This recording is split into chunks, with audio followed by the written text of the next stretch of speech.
ចឹងថ្ងៃនេះយើងសិក្សាអំពី action verbs ដែលមានន័យថាកិរិយាសព្ទដែលមើលឃើញសកម្មភាពបាទអញ្ចឹងយើងសិក្សាចំនួន4មានពាក្យជម្រាបសួរបងប្អូនទាំងអស់គ្នាបាទថ្ងៃនេះយើងមកសិក្សាមេរៀនល្អមួយទៀតហើយអញ្ចឹងបងប្អូនយើងមើលមកក្រោយមកបាទទីនេះយើងអានថា action verbs បាទ action verbs មានន័យថាកិរិយាសព្ទសកម្មបាទកិរិយាសព្ទសកម្មមានន័យថាជាកិរិយាសព្ទដែលយើងមើលឃើញសកម្មភាពអញ្ចឹងយើងនឹងចូលទៅសិក្សាទាំងអស់គ្នាបាទអញ្ចឹងទីនេះបងប្អូនយើងនឹងជ្រើសរើសយកកិរិយាសព្ទសកម្មចំនួន4ណាមាន drink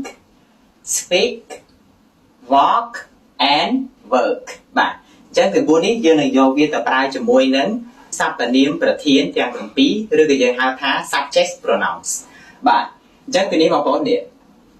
I you we they បាទទាំង4នេះនៅពេលដែលយើងប្រើជាមួយនឹងកិរិយាសព្ទទាំង4នេះបងប្អូន drink speak walk and work នេះគឺយើងអត់ថែមអីទេបានន័យថាដាក់មកធម្មតាបែបហ្នឹងណាសម្រាប់ present simple បាទអញ្ចឹងយើងឈានមកមើលប្រយោគមួយនេះតែម្ដងបាទនេះបងប្អូននេះប្រយោគទី1របស់យើងនេះ I drink coffee a lot I drink coffee a lot បានន័យថាខ្ញុំផឹកកាហ្វេច្រើនណាបាទអញ្ចឹងពាក្យ drink ហ្នឹងគឺអត់ថែមអីទេបាទគឺមកធម្មតាណាដូចដើមណាចូលទៅដល់ប្រយោគទី2 we speak English we speak English បាទបានន័យថាពួកយើងនិយាយភាសាអង់គ្លេសបាទក៏ដូចគ្នា speak នេះគឺអត់ថែមអីទេចូលមកដល់ប្រយោគទី3 you walk so slowly you walk so slowly បាទ you walk so slowly បានន័យថាអ្នកដើរយឺតណាស់ណាបាទនៅប្រយោគទី4របស់យើង they work every day បាទ they work every day បានន័យថាពួកគេធ្វើការជារៀងរាល់ថ្ងៃបាទអញ្ចឹងកិរិយាសព្ទទាំង4ហ្នឹងបងប្អូនបានមើលជាក់ស្ដែងនៅក្នុងប្រយោគហ្នឹងគឺមកដូចដើមអត់មានថែមអីទេអញ្ចឹងកិរិយាសព្ទទាំង4នេះសុទ្ធតែជាកិរិយាសព្ទដែលយើងមើលឃើញសកម្មភាពបាទដូច drink walk work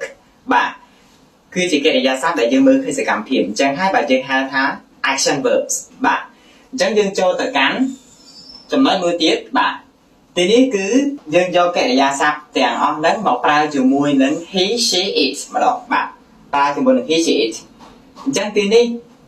គឺគេថែម s អញ្ចឹងក្នុងកិរិយាសព្ទទាំងអស់ហ្នឹងគឺគេថែម s បាទនេះ drinks speaks walks works បាទអញ្ចឹងបងប្អូនឈានមកមើលកន្លែងនេះតែម្ដងមកបាទនេះ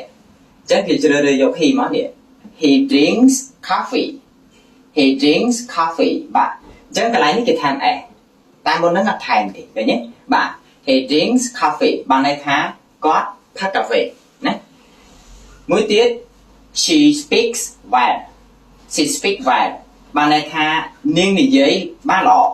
អញ្ចឹងកន្លែងហ្នឹងគេថែម s ទៀតនិងប្រយោគទី3 it walks slowly it walks slowly បាទបានន័យថាវាដើរយឺតណាស់និងមួយទៀតពាក្យថា works ឧទាហរណ៍បងប្អូនចង់និយាយថា he works she works it works អញ្ចឹងកិរិយាសព្ទទាំងអស់ហ្នឹងគឺយើងត្រូវថែម s បាទជាកិរិយាសព្ទដែលមានសកម្មភាពហើយការប្រើប្រាស់របស់វាខុសគ្នាតែបន្តិចទេនៅក្នុង he she it នេះគឺយើងត្រូវថែម s បាទនៅក្នុង present simple នេះណាបាទអញ្ចឹងថ្ងៃនេះយើងសិក្សាអំពី action verbs ដែលមានន័យថាកិរិយាសព្ទដែលមើលឃើញសកម្មភាពបាទអញ្ចឹងយើងសិក្សាចំនួន4មានពាក្យ drink walk work and speak បាទដូច្នេះបើសិនជាបងប្អូនចាប់អារម្មណ៍ថ្នាក់ beginner ទាំង VIP និងធម្មតាបងប្អូនគ្រាន់តែ comment ពាក្យថា OK នៅក្រោមវីដេអូបន្តមកទៀតនឹងទទួលបានព័ត៌មានសិក្សាបាទជួបគ្នាវីដេអូក្រោយ